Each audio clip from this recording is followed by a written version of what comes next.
무연, 이태준, 1942년. 처음에는 고기를 잡는 재미에 가나 차츰은 낚는 맛에요.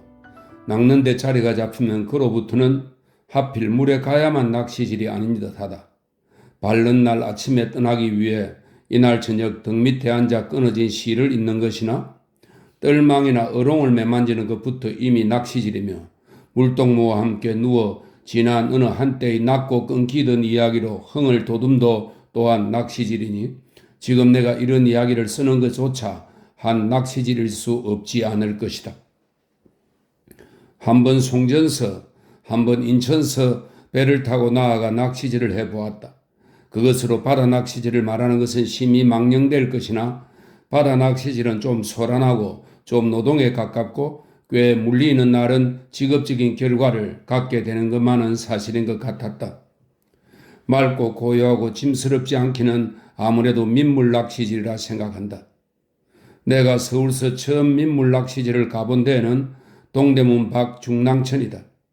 논물이 빠지는 데다가 회길이 쪽으로부터 하수도도 이리 합치는 모양으로 물레가 퀴퀴하고 물리는 것도 미역이 따위 잡고기가 흔한데 반두질꾼, 주행이질꾼, 이 반두는 양쪽 끝에 가늘고 긴 막대 손잡이가 있는 그물입니다. 반두질꾼은 이 그물로 물고기를 잡는 사람입니다.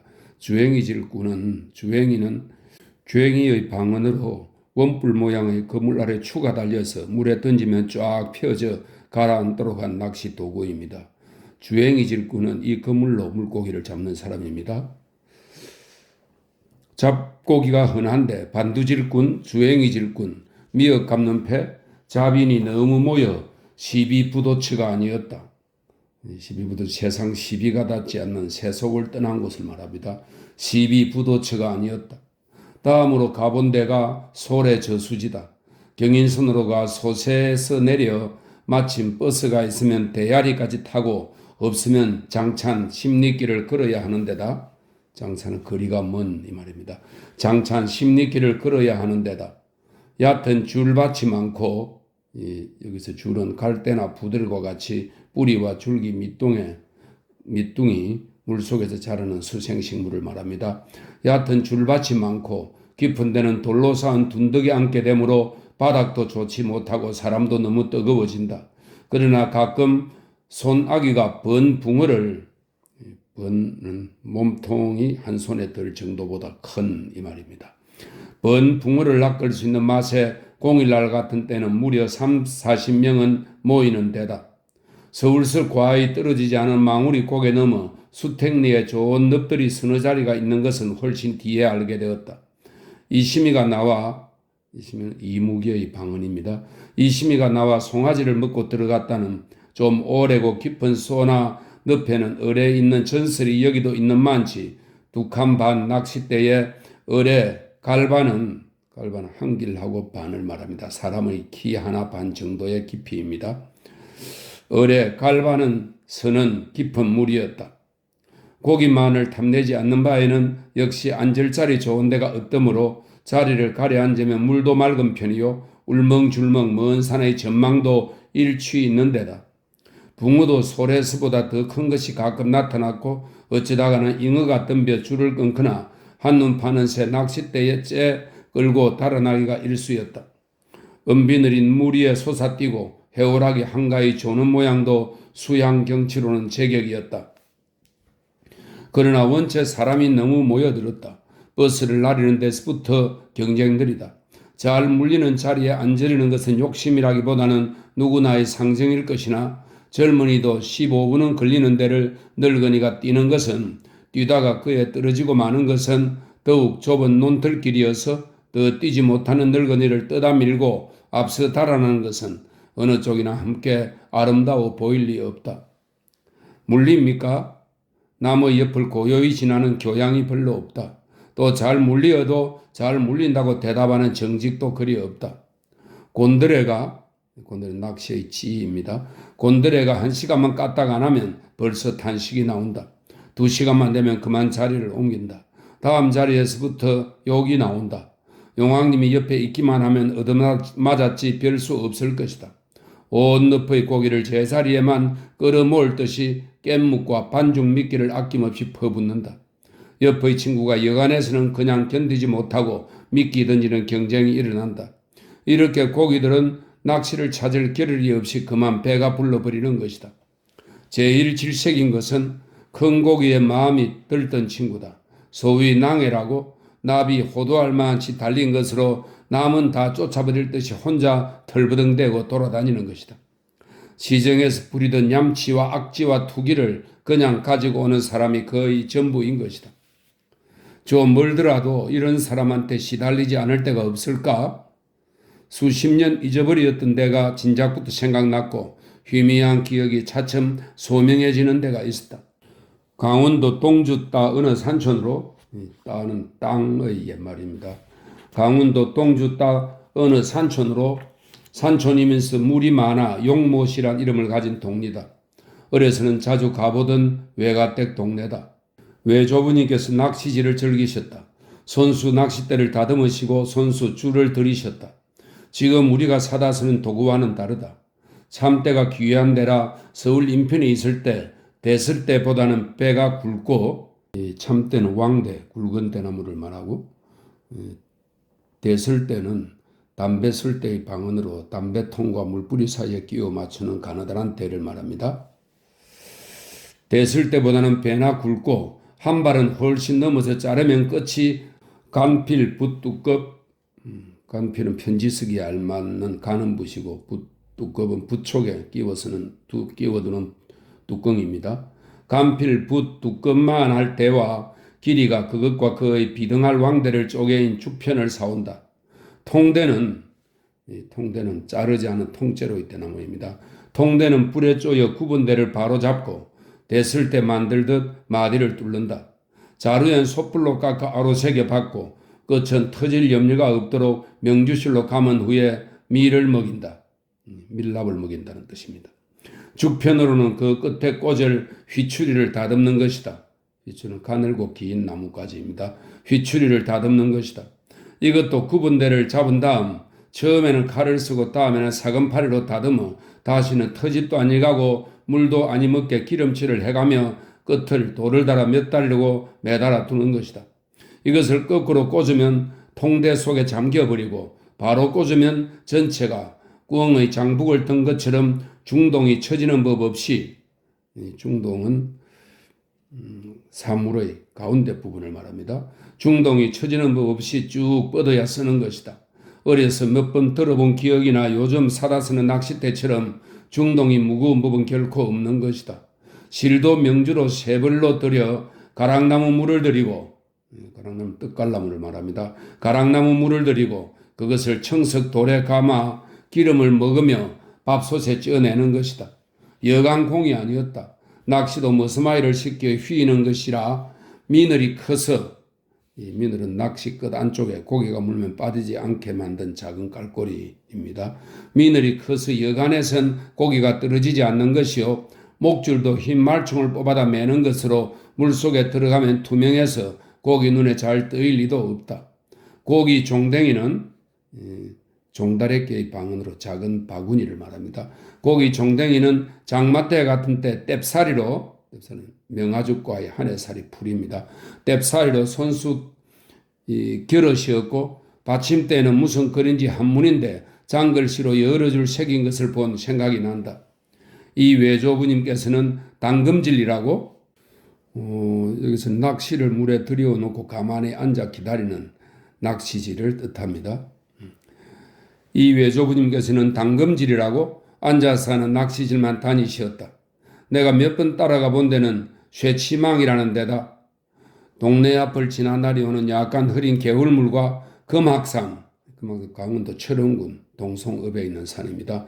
금악산 깊은 산골짜기에서부터 칠송정이니 선비손이 여러 소를 이루며 흘러날이 오는 차고 맑은 한내천이 합수되는 데다.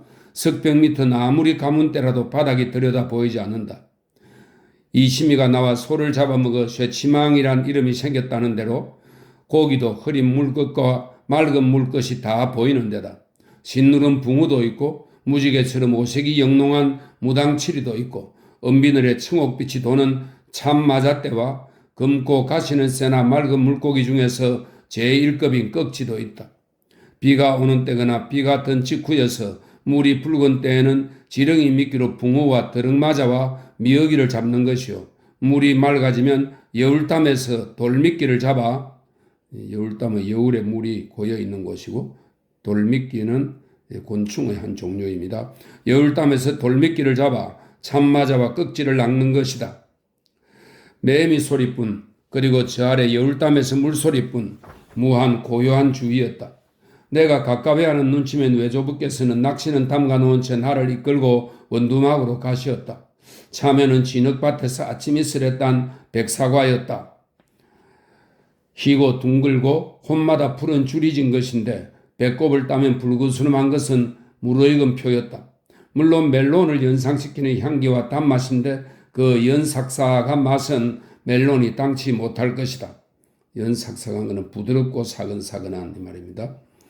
그러나 나는 외조부님보다는 외삼촌들을 따라다니기가 더 즐거웠다. 외삼촌들은 당금질은 가깝하다고 하지 않았고 그물을 가지고 선비소로 가거나 낚시질이면 여울놀이를 하였다. 여울에 사는 낚시 말입니다. 여울놀이를 하였다. 당금질보다 낚싯대도 경쾌하고 낚시도 파리 한 마리만 끼면 고만하게 작다. 곤드레도 수수깡 속보다는 훨씬 가는 무슨 나무의 속을 뽑아 쓴다. 여울에 들어서서 낚시를 흘리는 것이다. 여울고기는 여간 민원하지 않아 곤드레가 미쳐 채일 새가 없이 고기 그것처럼 노는 것이다. 물은 흘러내려가고 고기는 거슬러 끌려 올라오므로 낚싯대에 실리는 탄력은 갑절이나 더하다. 장마 뒤면 가끔 호화스러운 무당치리가 끌려 나온다. 어느 비슷하게 생긴 것으로 등은 검으나 몸은 푸른 바탕에 붉은 빛이 거칠게 쭉 꺼져 있다. 배에는 약간 누른빛까지 돌아 여울놀이에서는 가장 유쾌한 꽃고기다. 빛깔이 아름다운 고기를 말합니다. 꽃고기다. 가문 때는 이보다 맑고 기름지기는 더한 갈베리, 날베리들이 몰린다. 날베리 눈이 붉고 몸이 은색인 피라미를 뜻하는 방언입니다. 갈베리, 날베리들이 몰린다. 선비소에서부터 진소까지 오리도 못 가는 데를 내려오는 동안 두 사발들이 종댕이가 차버리는 것이 항룡이다. 낚시를 물만한 놈이면 적어도 찌뼘자리에서부터, 찌뼘자는 찌뼘자리의 방언인데 엄지손가락과 집게손가락을 벌린 만큼의 길이인 찌뼘 정도의 크기가 되는 물고기를 말합니다. 찌뼘자리에서부터 굵은 놈은 거의 한자에 이르는 놈이 간혹 있다. 그물을 가지고 선비소로 갈 때에는 종댕이는 안 된다. 아예 옥수수나 오이를 따라다니는 다래끼를 들고 간다. 큰 바위를 둘러 그물을 치고 돌을 들여다 바위 등을 덕덕 갈면 신장만한 꺽지, 뚝지, 이 뚝지는 꺽지과의 민물고기입니다. 꺽지, 뚝지, 날베리들이 나와 그물을 쓰는 것이다. 선비소는 물이 맑고 강변이 깨끗하여 철렵들이를 많이 오는 데인데 옛날 어떤 선비가 여기 바위 위에 나와 글을 읽다가 책이 바람에 날려 그것을 집으려다 빠져 죽어서 선비소란 이름이 많지 도깨비 많기로도 유명한 데였다. 낮에라도 어린애들끼리 많은 무서워 못 오는 데다. 그러나 조금도 어두운 인상을 주는 데는 아니다. 등성이가 잣나무 숲인 석벽이 좌청룡 우백호로 뚫리어 남양볕이 언제든지 뜨거웠고 속속들이 자갈이어서 아무리 헤엄을 쳐도 물이 흐르지 않는다. 탐스런 들백합이 석벽에 늘어져 웃고 구름 흘린 금악산은 늘 명상에 조는 처사의 풍도였다. 나는 용못을 생각하면 먼저 선비소부터 그리워지곤 하였다. 우리가 서울 온 후로 외가와 내왕이 드물어졌고 더욱 나는 공부로 세상살이로 서울수도 다시 나돌아 진전하기를 여러 해에 외조부님도 이미 내가 강호에 있을 때, 강호는 애도 이 도쿄의 옛 이름입니다. 내가 강호에 있을 때 옥루에 오르셨고 돌아가셨다는 말입니다. 옥루에 오르셨고 외삼촌들도 누대 사러 오던 용못을 버리고 만주 어디로? 북지 어디로? 북지는 중국의 화북지방을 말합니다. 북지 어디로 흩어졌다 하니 나와 용못은 점점 인연이 멀어지고 만 것이다. 그러던 것이 낚시질로 인해 물을 찾게 되었고 물녘에 앉아 떠오르는 데는 진작부터 용못이었다. 그러나 길이 외지고 이제는 찾아가야 누가 낯을 알만한 데도 아니어서 나 혼자 전설의 하나로 즐길 뿐이더니 낚시터를 찾아다녀 볼수록 사람 멀미가 못 견딜 지경이요. 청류가 아니라 격적고 높은 깨끗한 놀이입니다.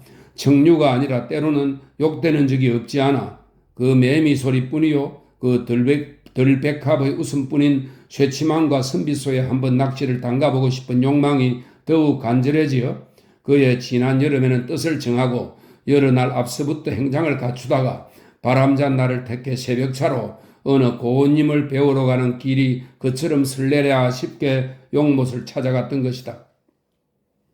10년이면 산천도 변한다는 10년이 두어 번 지났기로 과연 세월에는 산천도 못 믿을 것이던가. 동네 한가운데 있는 큰 돌다리 밑에 소녀 하나가 나와 걸레를 해우는데 흙탕이이니 개울이 아니라 그만 조그만 도랑이 되어버렸구나. 전에는 겨울에도 얼음 위에서 떡매로 때리던 얼음이 살가는 바람에 살가는 금이 가는 의미입니다. 떡매로 때리면 얼음이 살가는 바람에 손뼉 같은 붕어가 자빠져 뜨던 데다 이 개울물이 어찌에 이다지 줄었느냐 물었으나 걸레빠는 소녀는 예전 개울은 본 적도 없으니 내 묻는 것만 부질없었다. 농사가 한참 바쁜 머리라 동네는 빈 듯 고요하였다. 누구를 만난 데야 서로 알아볼 리도 없겠기에 예전 외갓집이던 집이 있는 윗말 쪽은 바라만 보고 우선 낚시부터 담가보고 싶은 욕심에 쇠치망으로 향하였다. 걸을 만치 걸었다. 저만치 어둠에쯤이 쇠치망 이러니 하는 데서 나는 더욱 요령을 잡을 수 없어 한참이나 망설였다. 분명 쇠치망일 때를 산을 뭉개 메꾸고 뻘건 진흙길이 비탈을 돌아간 것이다. 김매는 농군에게 물은즉 거기가 쇠치망이 옳다 한다. 뒷산 골짜기에 광산이 생겨 화물 자동차가 떠나드느라고 길을 닦아 쇠치망의 소는 없어진 지 오래다 한다. 그 앞에 다가가 보니 흐르는 물도 좁은 목으로는 성큼 뛰어 건널 정도다. 다시 농군에게 돌아와 물으니 앞 개울물은 수리조합 저수지의 수원을 빼앗겨 겨우 논에서 빠지는 물이나 내려오는 것이며 선비소를 거쳐 흘러오는 한내천조차 수도 수원지가 되어 업의 사람들이 먹어 말리는 때문이라 했다. 그러면 선비소도 물이 줄었느냐 물으니 물이 뭐요? 아마 그냥 갯장변이리라 한다. 갯장변은 과거 물터였으나 물이 빠진 터로 터를 말하는 거라고 추정한답니다.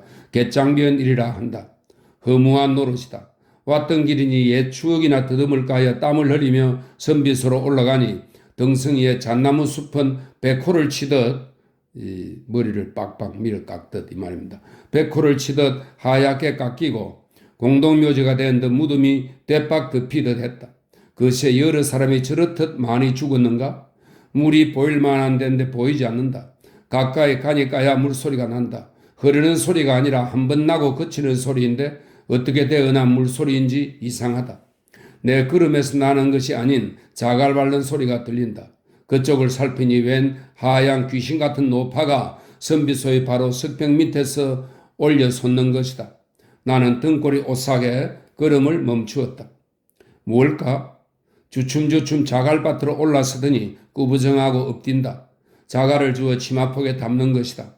한참 담더니 허리를 펴고 돌아서 주춤주춤 석벽 밑으로 내려가는 것이다. 물은 보이지 않으나 물소리가 난다. 아까 들은 것도 자갈을 물에 쏟는 소리였었다. 팥뿌리 같은 머리가 또 올려 솟는다. 주춤주춤 자갈밭으로 올라서더니 또 자갈을 지피는 대로 치마폭에 담아가지고는 다시 내려간다. 나는 판단하기에 곤란하였다.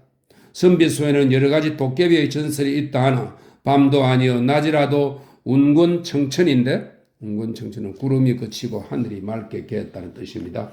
운권청천인데 도깨비라 보기에는 내 자신의 상식을 너무 멸시해야 된다. 사람이라 보기에는 이런 처수에 움직이지 않는 백발 노파일 뿐 아니라 돌을 주우다 물을 메운다는 것이 이해할 수 없는 행동이다. 사방을 둘러보니 산밭에서 김매는 사람들이 처처해 있다. 나는 용기를 얻어 불어 자갈 소리를 크게 내며 석벽 밑에서 물소리를 내리고 다시 주춤주춤 올라서는 노파를 향해 나아간다. 여보시오. 노파는 탁 풀어진 뿌연 눈으로 헐떡이며 마주 보기만 한다. 돌은 왜 다무다 물에 넣었소? 대답이 없다. 꾸부정하고 그저 자갈을 줍더니 또 물로 내려간다. 또 올라오는 것을 소리를 질러 물었다. 물을 아주 메꿔 버리려고 그러시오? 그제야 노파는 고개를 끄덕인다. 왜요? 역시 말은 없이 자기의 행동만 계속한다. 쇠치막만 끓이 못하지 않게 깊고 넓던 여기가 자갈이 내리밀려 평지처럼 변작이 되었으니 물줄기가 여기는 아주 끊겨 버렸다. 다만 석벽 밑에만 겨우 두어 간통 되게 자작자작한 물이 남았을 뿐인 것을 이 알 수 없는 노파가 부지런히 메우고 있는 것이었다. 금악산만은 예와 같았다. 흰 구름을 이고 태평스럽게 졸고 있다. 석벽을 더듬으니 들백합도 몇 송이 시뻘겋게 피어있기는 하였다. 연목구어란 말을 생각하며, 연목구어는 나무에 올라가서 물고기를 구한다는 뜻이죠. 연목구어란 말을 생각하며 어구를 벗어놓고 불볕에 앉아 한참 쉬어가지고는 다시 동네를 향해 들어오는 수밖에 없었다. 노파는 쉬지도 않고 땀을 철철 흘려가며 지성으로 돌을 물에 나르고 있었다. 참이막을 겨우 하나 찾았다. 맨 요새 긴막가뿐이다. 긴막은 일본말 긴마쿠아에서 비롯된 말로 노란 참외를 뜻합니다. 긴막가뿐이다. 백사과니, 감사과니, 먹사과니. 감사과는 겉은 푸르고 속이 감처럼 붉은 참외, 개구리 참외라고 부르는 것이고, 먹사과는 빛깔이 검으나 달고 맛있는 참외입니다. 백사과니, 감사과니, 먹사과니는 이젠 절종이 되었다는 것이다. 그것도 개화 속에 맞지 않아 그런지 긴막가처럼 잘 열리지부터 않고 잘 찾지들도 않는다는 것이다. 참이까지도 고전이 되어버리는가? 나는 종로에서 사먹는 것보다 좀 신선하기는 한 긴막가를 먹으며 이 참이막 주인에게서 그 선비소의 백발 노파의 수수께끼를 겨우 풀었다. 그는 도깨비도 망령난 늙은이도 아니라 한 슬픈 어머니였다. 그의 작은 아들이 병신을 비관하여 선비소에 빠져 죽었다는 것이다. 넋이라도 건져주려 물구슬을 했더니, 물에 사는 굿입니다. 물구슬을 했더니 물에서 나오는 넋은 자기 아들이 아니라 의외에도 자기 아들보다 몇십 년 앞서 빠져 죽은 앞마을 어떤 집 종년이었다. 물귀신은 그렇게 언제든지 대신 들어가는 사람이 있어야 나오는 것으로 다시 누가 빠지기 전에는 암만 물구슬을 한들 자기 아들의 넋은 건질 바에 없었다. 살아서도 병신으로 구석으로만 돌던 것이 죽어서까지 외딴 벼락 및 우중충한 물속에서 일구영천 천도될 길이 없을 것으로 생각하고는 몇 번이나 그 어머니는 자기를 그 물에 던지었으나 번번이 큰아들에게 건짐을 받아 작은아들을 대신할 물귀신이 되지 못하다가 마침 선비소가 물이 줄고 장마때면 자갈만 내리 쏠려 변작이 되는 통에 옳구나 하늘이 무심치 않다 하고 날마다 나와 그 얼마 되지 않는 물을 메꾸기 시작한 것이라 한다. 허황하나 이 또한 인생의 얼마나 진실한 사정이기도 한가. 나도 윗말로 올라서 우리 외가댁이던 채댁을 찾았다. 중년 할머니가 손자인 듯 갓난애를 업고 마당에서 말멍석에 닭을 쫓고 있었다. 이 말멍석은 맷방석의 방언으로 맷통이나 맷돌을 쓸 때 밑에 까는 지프로 만든 방석을 말합니다. 말멍석에 닭을 쫓고 있었다. 지나가던 사람인데 사람 구경이나 하겠노라 청하니 아들이 출타하고 없으나 들어가 쉬이라 한다. 사랑마당에 들었으니 기억은 찬찬하나 눈에 몹시 쓰러진다. 눈마루가 어렸을 때 우러러 보던 것처럼 더 높지는 않다. 삼면둘러 걸분합이던, 걸분합은 한옥에서 마루나 방 앞에 설치하는 들어 올려 걸어 놓을 수 있게 만든 분합문을 말합니다. 삼면둘러 걸분합이던 것이 유리창이 되었다. 전면에 호상누란 현판이 붙었었는데 없어졌고 붕어 달린 풍경도 간데 없다. 사랑방은 미닫이가 닫혀 있었다. 눈마루 밑을 돌아 연당으로 가보았다. 연은 한 포기도 없이 창포만 무성한데 개구리들만 놀라 물로 뛰어든다. 밤이면 개구리들이 어찌 덕끄럽도록 울었던지 외조부께서 잠드실 동안은 하인을 시켜 돌을 던져 울지 못하게 하던 연당이다. 연당 건너 초당이 거저 있다. 삼간 사랑이 겨울이면 너무 횡댕그렁하시다고 단칸방엔 단칸마루를 달아지어 삼동에만 뜨시던 초당이다. 새 주인은 이 초당은 돌보지 않는 듯 이영석은 물이 벽과 기둥에 흉없게 흘렀다. 영창 바로 위에 무슨 걸 열어줄의 흔적이 있다. 종이가 몹시 사갔다. 이것이 이 집에 남은 우리 외조부님의 유일한 필적이나 아닌가 해 반가이 나아가 살펴본 적 안노공채의 이 안노공은 중국 당나라의 서예가 안진경의 호입니다. 안노공 체의 둔중한 운필이 과연 그 어른 모습다웠다. 좌무수이 종일, 탁청천이 자결, 체의산미 가여, 조의 수선 가식, 기거무시 유적지안. 이 말은 무성한 나무 아래 앉아 종일 보내고 맑은 샘에서 몸을 씻어 스스로 깨끗하게 하기도 하고 산에서 나무를 캐면 맛있어 먹을만 하고 물에서 고기를 잡으면 신선해 먹기 좋고 기거에 정해진 때가 없으니 오직 편한 대로 할 뿐이라. 중국 당나라 문인의 시라고 합니다. 더 읽을 수가 없이 아래는 종이가 사가 떨어져 버리었다. 그 초당에 잘 얼리는 속기 없는 좋은 글이다. 나중에 돌아와 상고해보니 한퇴지의 글이었다. 글은 비록 남의 것이나 한때 생활은 바로 이 어른의 것이었었다. 기거무시 유적지한. 나는 초당 마루에 걸어앉아 멀리 금악산 머리에 구름을 바라보며 이런 생각을 입속에 다스렸다. 이 초당 주인께서 지금껏 현세에 계시다면 오늘의 쇠치만과 선비소의 심경이 어떠실 것인가? 잘 사시다 잘 가시었다. 자연도 주인과 함께 오고 주인과 함께 가는 것인지 몰라. 기거무시의 생활부터 없으며 이제는 전설일밖에 없는 그런 청복은 청하고 한가하게 사는 복입니다.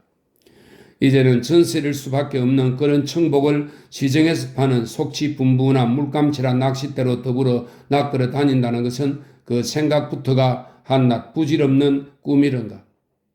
외가댁 문중에서 아직 몇 집은 이 동리에 계신 줄 짐작하나 나는 수굿하고 그 아들의 넋을 물을 메꿈으로써 건지기에 골도가 늙은 어미의 애달픔을 한편 내 속에 맛보며 길만 걸어 동구 밖을 나서고 말았다.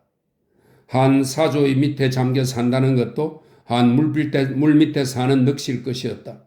상전벽해라 일러는 오나 모든 게 따로 대세의 운행이 있을 뿐 처음부터 자갈을 날라 메꾸듯 할 수는 없을 것이다.